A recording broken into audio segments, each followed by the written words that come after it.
Welcome to CAE Pilot Podcast, a podcast that brings together aviation professionals to discuss life as a pilot, training, and career advice. You can find us at cae.com/CAE Pilot-podcast or subscribe to our show on your audio podcasting platform of choice. You can also find our video podcast on our YouTube channel. Welcome to this episode of the CAE Pilot Podcast. Today, I'm thrilled to be talking to someone who is a real trailblazer in aviation. She is the very first African-American female pilot in the U.S. Air Force, and today she is an airline pilot. I am so happy to welcome Theresa Claiborne to the podcast. Hi, Theresa. How's it going? It's going great, Patrick, and I just want to thank you all for having me. This is my honor. I got to tell you this right off the bat. You are the first pilot we have interviewed who has showed up in uniform. So we tip our hat to you for that one. Well, I think a lot of it comes from the fact that a lot of times people go, she's not a pilot. So I put my uniform. Yes, I am a pilot, and I try to watch my language so that my company isn't thinking, oh my gosh. Well, you certainly look the part, especially with that nice background as well. It really makes you look like you're in the aircraft. And before we get into the discussion, we'd like to ask a question. So here it is. What's your favorite memory to date in your aviation career? I would have to say my favorite memory is my mother pinning on my wings in the Air Force. So those were those coveted silver wings. And that was after a year of the most grueling training. The hardest, really, I could look back now and say that of everything that I've ever done in my life, that was probably my hardest year. And so when my mother pinned on my wings and I was a military aviator, that was probably the best time of my life. And I imagine that she was, what's the word? The pride must have been incredible. Yes. I always call it, she was uber proud. Yeah, there you go. Now, of course, we said that you were the first African-American female pilot in the U.S. Air Force, but tell us what that journey to getting there was like. How did you get into flying? Where did that passion come from? Well, you know what? I did not grow up wanting to be a pilot. I didn't. I remember always laughing at my brother who had those books, Jane's, and it had all the military aircraft in it. And he was just like, mesmerized. And that just wasn't my interest. I'd gone through the normal things that girls think about what they want to be when they grow up. So I went from teacher, and then I figured, I'm not really smart enough. Then I went to, I think I want to be a nurse. And then when I found out that girls could be doctors, it was like, well, why would I want to be a nurse if I could be a doctor? And then when I got to the 8th grade and I was too afraid to dissect the frog, it was like, well, you can't be a doctor. So for a long time, I just didn't know what I was going to be. And I went off to college, and my major was media communications with a journalism minor. And I got an opportunity. Well, I decided in that time frame that we had moved to California and we'd just been there too long. And I felt like I want to move around again. My father had been in the military, so I had bounced around my entire, young life. And so I decided, I'll go in the military, and went down to UC Berkeley and joined the ROTC. And the first order of business, because I was already a junior, was to go to a training camp, a 6-week training camp. And when we went there, they gave us a ride on a T-37, and that was all she wrote. It's like, I've got to do this. This is amazing. Little did I know that at the time, they were only allowing 10 women a year to go to pilot training. So I got back and they said, what do you want to do? And I said, I want to be a pilot, of course. Who wouldn't want to be a pilot? And they said, they've already given out the 10 slots. So I said, okay, well, I'll be a public affairs officer. And then halfway through that junior year, they said, you know what? The women are washing out at the same rate as the guys. So we're going to increase the allotment to 30. Any woman who you think might be interested, They need to go and take the flight physical and take all the additional testing. And we're going to have a board meet on it. And voila, I got selected. So right place, right time. I never looked back.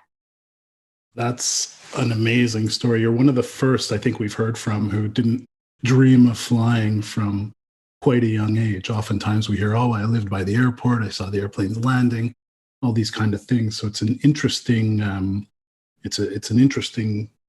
path that you've taken. What strikes me right away, of course, is that if there was only 10 women on the course, and of course then you mentioned that they increased it to 30, what was it like being one of the only women in that course? It was difficult.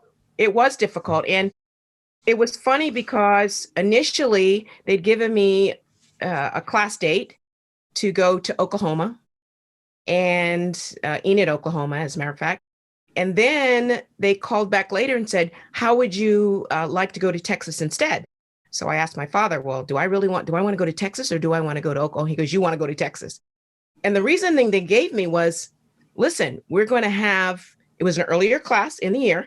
They said, we're going to have a class of 7 women. And we think that you all could probably help each other out, just by having someone there that looks like you instead of being the only one. And our classes back then were 70 people.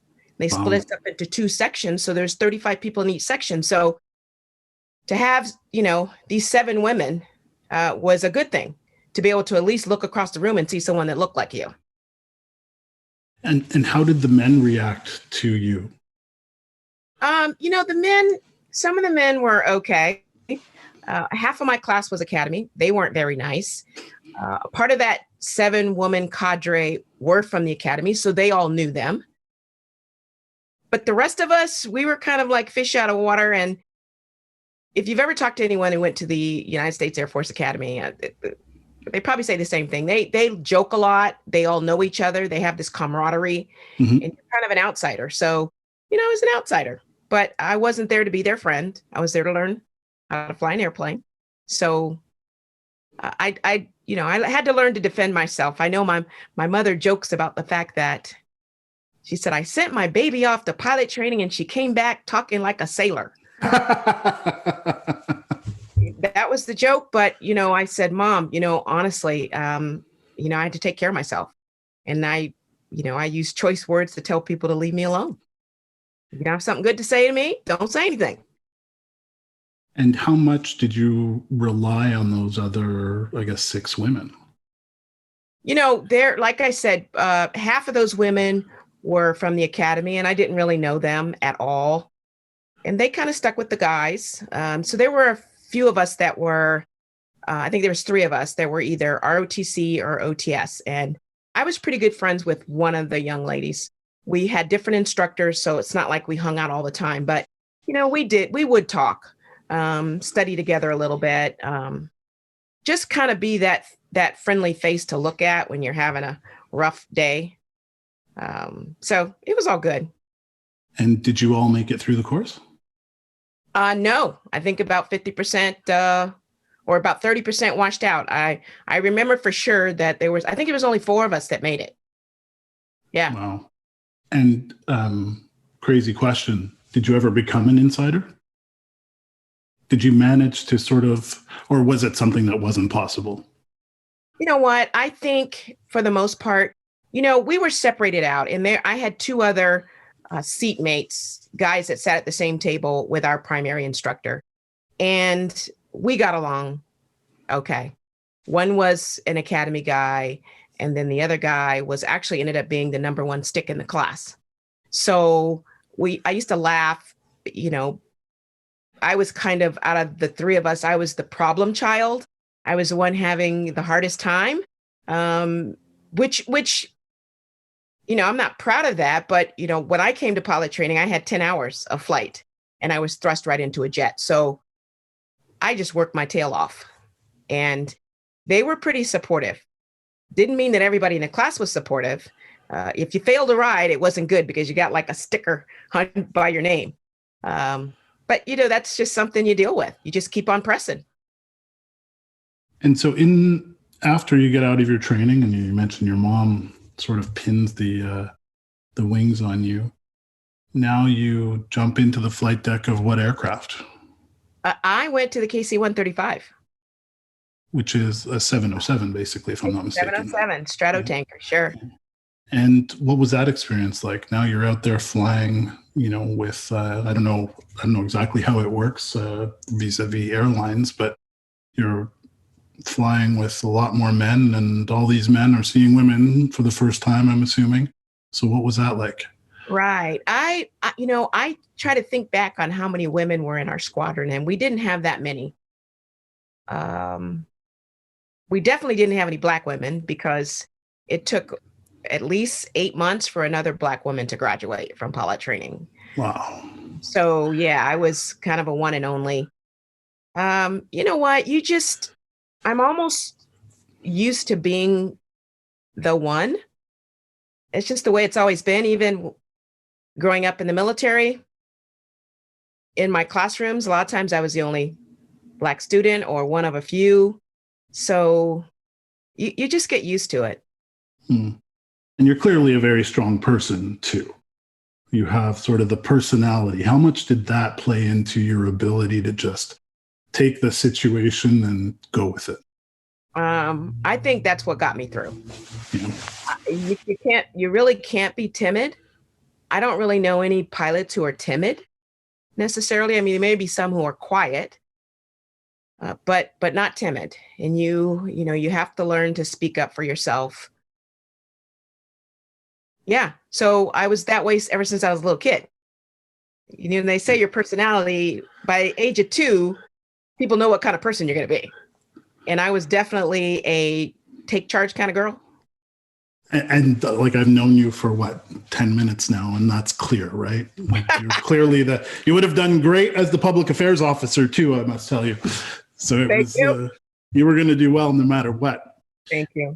What other challenges did you face in the military? I mean, there must have been other things that came as a challenge. Being a pilot, you're in like this, I don't want to call it an elite group, but you kind of are. I mean, that's what the mission's all about. Right. The airports, right? You're fly and fight. So, the spotlight's kind of always there. I did okay. I mean, it wasn't always great. I know, I had times where, you laughed about the uniform. One of my funniest memories, and I might be getting ahead of myself and you, but one of my funniest memories was going to base operations and planning for a mission, which was a flight, refueling a B-52. So B-52 crews are huge, 8 folks on those airplanes, and we're a crew of 4.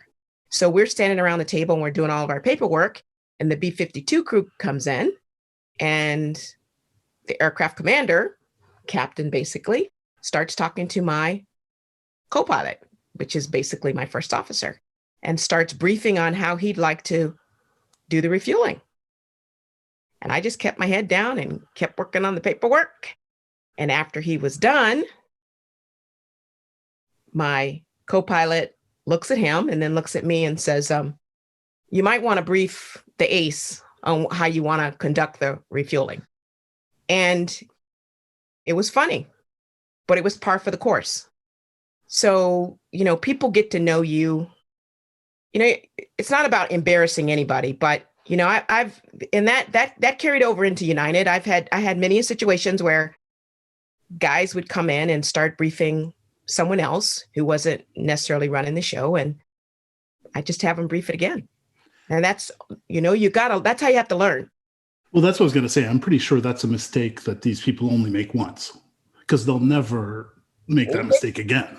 With me, however, I've talked to other women pilots, and they have some of the same situations. Not just me. It's just sometimes just being a woman. But the people at my base now at Dulles, that's where I've been. Yeah. They recognize me, so it's all good now. And being the first at anything comes with, I guess, a certain responsibility. Did you feel that responsibility towards maybe the next generation, or to show that you that you were doing this on behalf of more than yourself, perhaps? Without a doubt.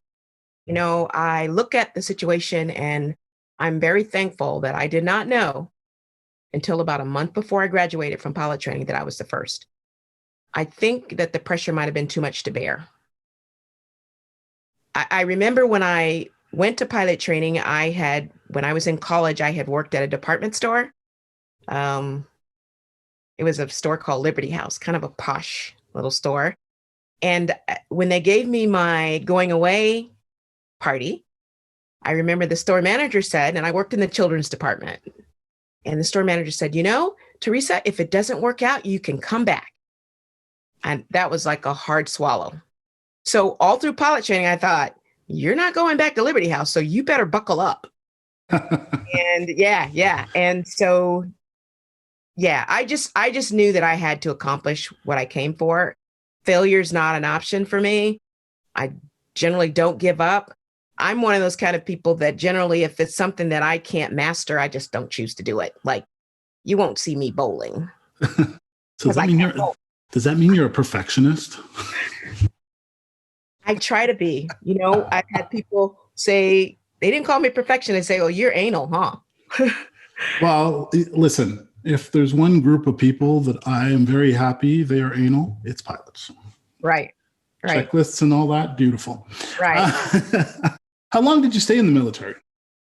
I did 20 years. Oh, wow. I did 7 years active duty, which is what was expected of me and what I had signed up for, what I took the oath for. And I didn't even have a day in between, and I went straight to the reserves and finished up in the reserves with my 20 years. Wow. And you were flying that entire time? I was, which was actually a mistake, because if you're going to make rank, you need to get off the flight deck. You need to go get a staff job. And I didn't want to do that. It means you have to give up what you love doing. Right. That's not always easy. It's not. But then you were able to continue what you loved. And how much time did it take before you ended up in the flight deck of a commercial aircraft? Not that long. It's something that I'm not ashamed of, but when I was leaving active duty, people were aware of the fact that I was leaving active duty. And so the airlines, everybody wanted their Black female. Mm-hmm. Let's face it. It's about the numbers. And I had proven myself in the military, so they knew what they would be getting. And, I stalled. I wasn't sure if I wanted to do it or not. And I actually had a few interviews. One in particular that didn't go so well. But what I preferred to say, oh, that was my practice interview. And I actually went to American Airlines for an interview. And I went there first, I believe it was, because in the reserves, we did our simulator training in Dallas, where their training center is. And so it was a retired American Airlines guy that taught us our simulator training. And when I went there to hand the lady my paperwork, my bio and resume and all that, she looked at it and she goes, "Oh my gosh, you're not 5'4"? And I said, "No, I'm not 5'4". Because you can't be 5'4". And I go, no, I can't be 5'4". I'm not 5'4". She goes, "Well, we have a height requirement." I said, I don't know what to say. She goes, "But you fly a KC-135, which is a 707. I go, "Right." So she sent me down to the simulator. She called the training department. She said, "Look, I got this lady's resume and stuff and her application, and we would love to hire her. She's proven, but she's too short. So give her a reach test and then write up how she does in the simulator." And let's just say I flew my behind off. And of course, when I did the reach test, well, I've been flying that airplane, for 8 years. I didn't have a problem touching anything. So they changed the height requirement. That's amazing. Yeah. It always struck me when I was flight time, we had exactly the same problem. We would stop people who could reach the emergency equipment despite not being, and we actually had to implement a reach test for everybody. Yeah. because it was more fair, right? Right. So it's interesting that I didn't realize the pilots had a height requirement. I don't know what it says now. I know that American had that height requirement. I'm not sure. I don't think United had it. I'm not positive. But I know Delta had it back then too. Mm. I don't think they have it anymore. I think it says something more like height commensurate with operations of control, Right. which makes sense. Of course. So did you go to, what aircraft did you fly right off the bat when you got into the airlines? First assignment was a 727 flight engineer. And that aircraft would have been similar, I guess, to the 707 in some ways. Well, it was a three-holer. Yeah, that's true. Yeah.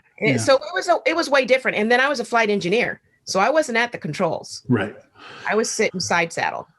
We kind of laugh. It's like, well, you didn't care though, because you were still considered an airline pilot.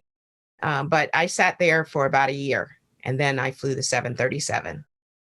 And you mentioned it before. You sort of fit many buckets in terms of diversity, if we will, right? So, Right. what is it like? I think it's less than 4% of women today are airline pilots. And I read in your bio that 1% of 1% are African American. Yeah. I mean, that's we a lot of times say it's less than a half of a 1% are Black women. For instance, at United, we have about 12,000 pilots. 900 of those pilots approximately are women. And there are 15 of us, 15 Black women, 2 of us Black women captains. So we're still a very small percentage. So that makes you unique within the airline, so what was the reception to, in the first years of you showing up? I remember seeing women pilots that I was telling you before, we were surprised when we saw a woman pilot, but here you are now filling sort of these 2 different brackets. And as you say, like a 0.5% of the population is doing it. What was your reception once you got into the airline? You know what? When I first arrived at United, it was even a smaller number. I was number 2. And I will never forget, after I'd done my training at the training center, and I'm going out to fly the airplane and get my, what they call initial operating experience with an instructor, an instructor. And I'll never forget loading up on the bus. First of all, the captain didn't really have, I remember showing up and saying hi to everybody. I was just so excited. I have my uniform on really for the first time. Mm-hmm. And I'm just so excited. I'm so proud to be at United Airlines. And he didn't really say anything to me.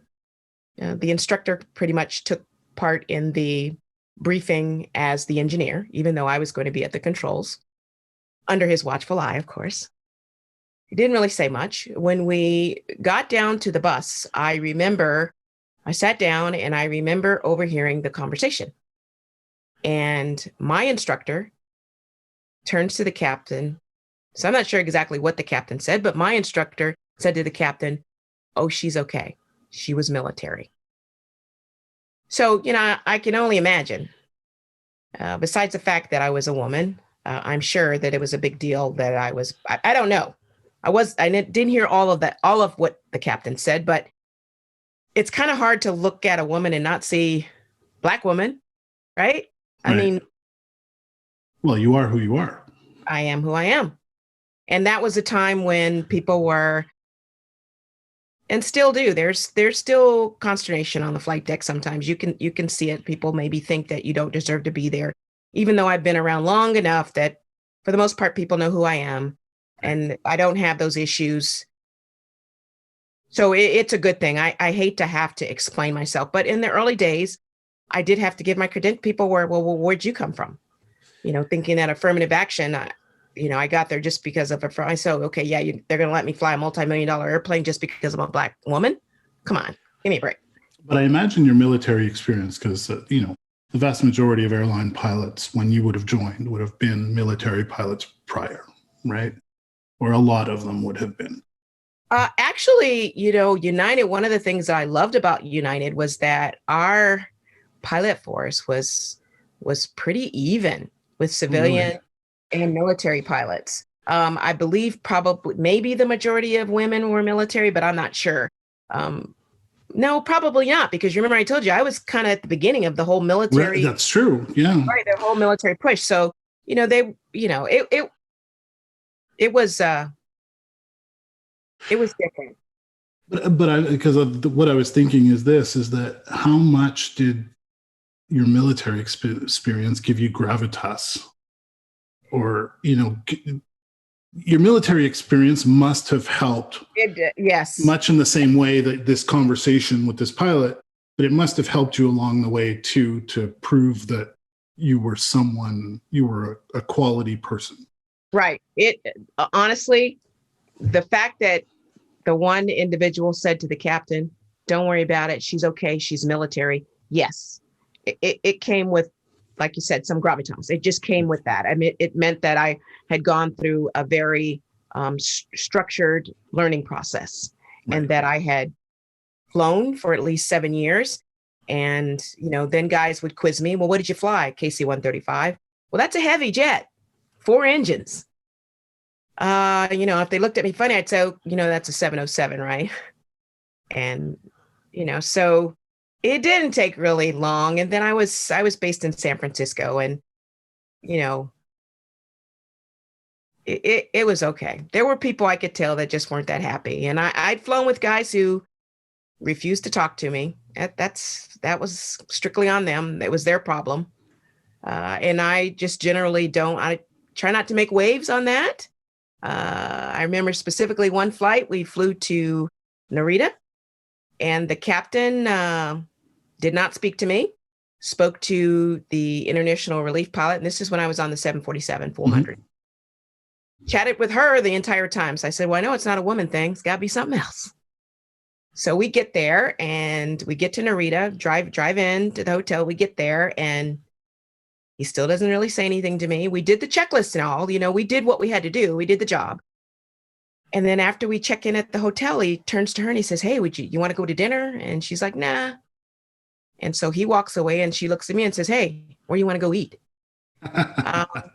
Well, she departed the flight that we laid over for our 24 hours. And the next day I had another relief pilot come along, and he was a big guy.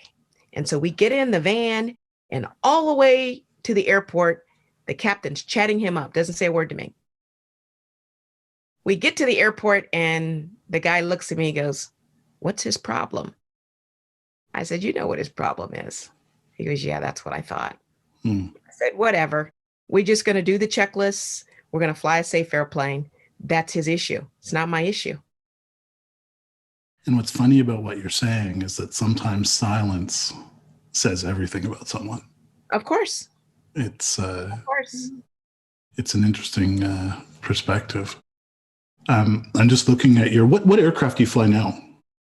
Well, I'm headed to Denver to train on the 787. So that's a 787 behind me. So you've done every aircraft in the Boeing fleet. 707, 20, 737, 57, 67, 47. That's everything. Well, no, there's the triple. And I did not fly the 777. Okay. Yeah, right. Wow. That's amazing. Well, I'm excited. I had the choice between the triple and the 78. And, since I'm rapidly approaching that retirement age, I had a guy, hunch me and say, "Theresa, that 787 is real quiet." And I said, "Yeah, I want to leave with my hearing too." So, and not to mention the fact that, and it's a big airplane, especially the large one. But we laughed, and we used to, when I was on the 747, we used to call the triple the light twin. Yeah. So yeah, there was just something about, I don't want to fly the triple. I want to fly the 78. Yeah, I mean, it's the 747s to me are the most beautiful aircraft out there. I mean, there's nothing prettier than that airplane. It is. And as they leave, it's actually kind of sad because the 777 was there to replace it, but it just doesn't, right? Like it's a beautiful airplane in its own right, but it's not a 747. No. Whereas and people love the 747, passengers. Absolutely. What was not to love about it? Yeah. So yeah, that was a hard pill to swallow. Yeah, I can imagine. Well, listen, it's been an absolute pleasure talking to you. Before we end, though, I wanted to ask you one thing. What is your advice? What would you say to someone who, a young Black girl today who might be watching this, realizing for the first time that, someone like me, we had Kamala Harris come into power and, as VP, right? And there's a Montreal connection. She went to high school here, so we're all very proud here too. Yeah. But, they kept on saying that now, forever more little girls see themselves, know today that they can do something they didn't know they could do yesterday. Yes. So what would you say to the little girl looking at you and she sees herself in your reflection and, she realizes she can become a pilot? I say just that. I look like you, right? If this is what you want to do, study hard and you can do whatever you want to do. I say it all the time. Mm-hmm. I say it all the time. I make a habit of stopping. Actually, with anyone who looks like they are interested and want to talk, young people, to me, that they're our future. And if they're not in their phones, right, and they're looking at you, then you speak to them and you find out who they are and what they're about. I mean, it's not so much friendly these days because of what's going on with COVID, but I want every person to realize their dream and make it a goal and make it happen. And I think that that's the perfect message to end on. Theresa, thank you so much for joining us. It's been an absolute pleasure getting to know you. And in the next podcast, we're actually going to talk to you about an organization you have founded for Black female pilots. Well, I have to say, a little disclaimer here. I was not actually the founder. 2 other young ladies started it. I was the third phone call, though. Would you be interested in doing this? And I'm like, certainly. And so, yes, I'd love to talk about Sisters of the Skies. Sisters of the Skies. That's our next podcast. We'll see you next time. Okay. Thanks, Patrick. Thank you. CAE Pilot Podcast is brought to you by CAE, the global leader in training for the civil aviation, defense and security, and healthcare markets. For more information, check out cae.com.